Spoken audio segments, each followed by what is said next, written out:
Good day, this is Justin, and hopefully you have seen my choices for the top 10 standout openings of yesteryear. But if you haven't, click here and check it out, because today we shall discuss the flip side, the themes that cap off all of our favorite anime. Before doing so though, here is once again some house cleaning. First off, I said last video that I judged openings as a total package, that it's not merely enough for me to really like the song. Well, for the endings, I try to stick to that as much as I can, but because anime endings are on average much sparser on the visual and narrative side of things, I can't really be as strict about it. All of which is to say, it might in fact sometimes be enough for me to really like the song. Second, all of my choices come from anime that I have personally watched, whether that's a mere episode or the entire series. So, if I forgot a favorite of yours, there's a chance it could just be because it wasn't something I watched. Finally, A1 Pictures may be a little disproportionately represented here, but what can I say? They seem to have a pretty good taste when it comes to these things. Alright, with all the pomp and circumstance over with, let's dive in to RedStripe's top 10 standout anime endings of 2014. Ending 10.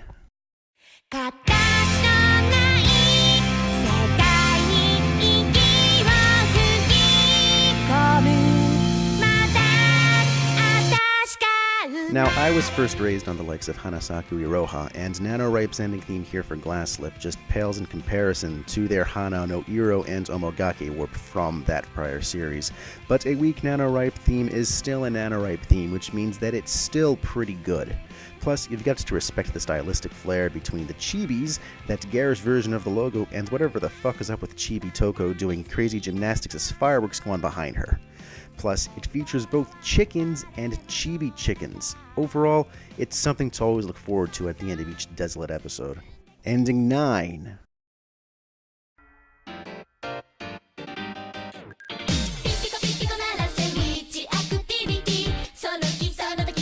Most of it is pissed off looking chibi versions of the characters rapid singing along to some silly song.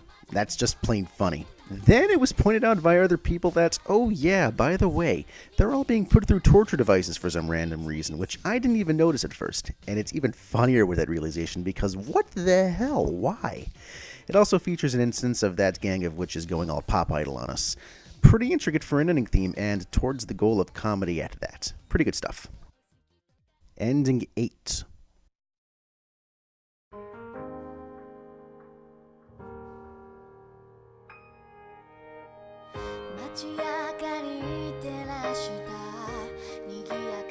The second and third endings of Sword Art Online 2 were kind of a big deal because of the return of Lisa to the vocals, the one who did SAO's first and still greatest opening theme, and I really like the third ending in particular. The visuals are mostly the typical slideshow kind of thing, and though they're aight, this is one of those cases where it's mostly about the song. It's the sort of lighters up rock ballad that feels appropriate for the Mother's Rosario arc, and Lisa brings a degree of urgency and roughness to it that none of the other singers who have done SAO themes could match, and the combination fits well.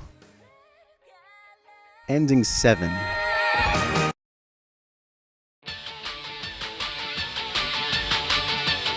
Alright, High School Seha Girls has way more gleefully dumb fun packed in than any anime concept this brazen and AstroTurf heavy should ever have the rights to be, and that sense of entertaining silliness extends to the ending titles, by actually being a little clever and having some fun with the choreographed dance-type ending. Seeing Mega Drive, the one in the glasses who represents the Sega Genesis, trying to join in with the other two, but awkwardly struggling to keep up, is amusing as hell, and also endearing. Ending 6.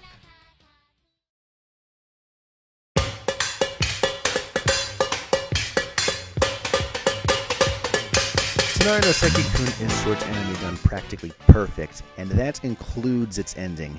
A funny little mini-story moment that ties in a pretty epic jazz song, but replaces the original drum track with a pencil and desk setup played by Seki, and has Yokoi react to it in all her conflicted emotions glory. She knows she likes it, but it drives her insane.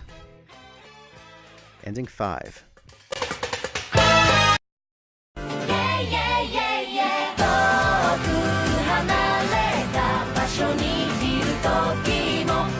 Just give me a second to give it up for that song. It was through Silver Spoon's second season ending theme that I learned the name Goose House, which helped me to appreciate it when they did the Your Lie in April opening later on in the year, and all because I adore the song. It's Mumford & Sons alt-folk without all the solemnness and with an added bunch of joy. When I listen to Oto no Naro no Hoe, it evokes images of a bunch of friends getting themselves some instruments, sitting around that evening campfire, and having the time of their lives singing the most joyful songs in unison. Pair that with some cute watercolor anime stills and you evidently have yourself a golden anime theme. Ending 4.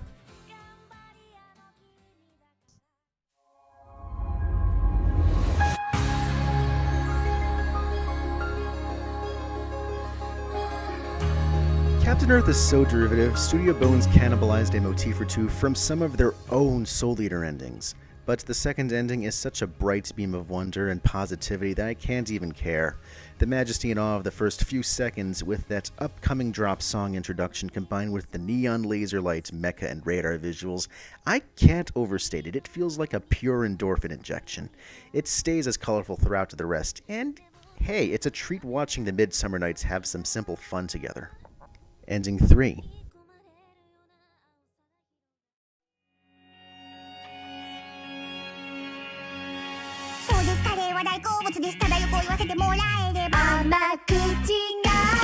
One of the things that engaged me and identifies opening so good, it's high on my openings list, involves how heavily it's tied to the ending, and it goes the other way around too.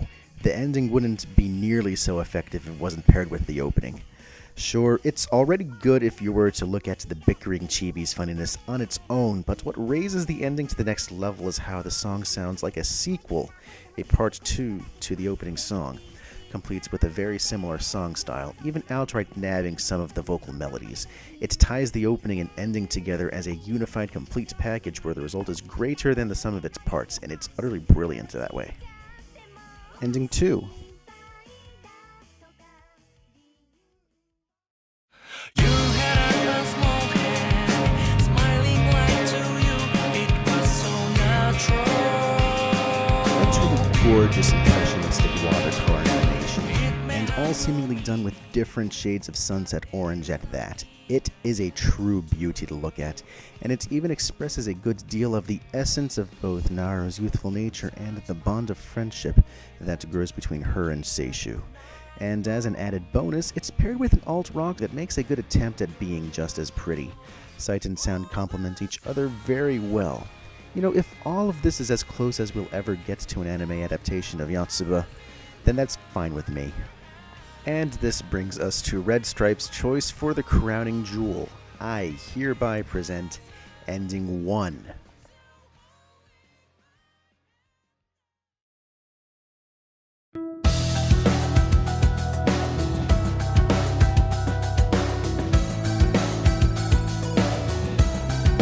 Aldnoah Zero's first season had to be all fancy and not have merely one ending theme, but two themes that they would alternate between. The clear superior of the two, in solely my personal opinion of course, is the second ending. It's a lot more fitting with the tone of Aldnoah Zero than the first.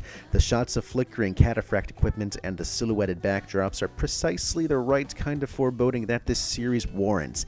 And in a nice touch, they're all synced to the music too. Plus, the song Allies is actually, dark.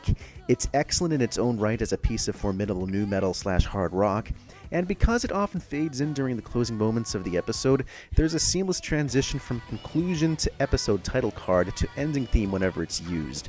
Thanks to all of these little things, they add up to make Aldnoah Zero's second ending one of the most effective in impact to a degree that no other ending in the year could really match.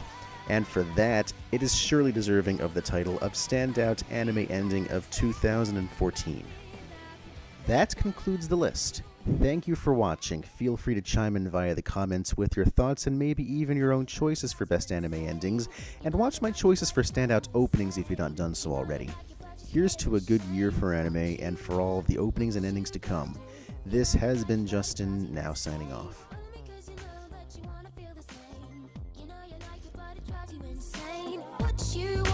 What you gonna do?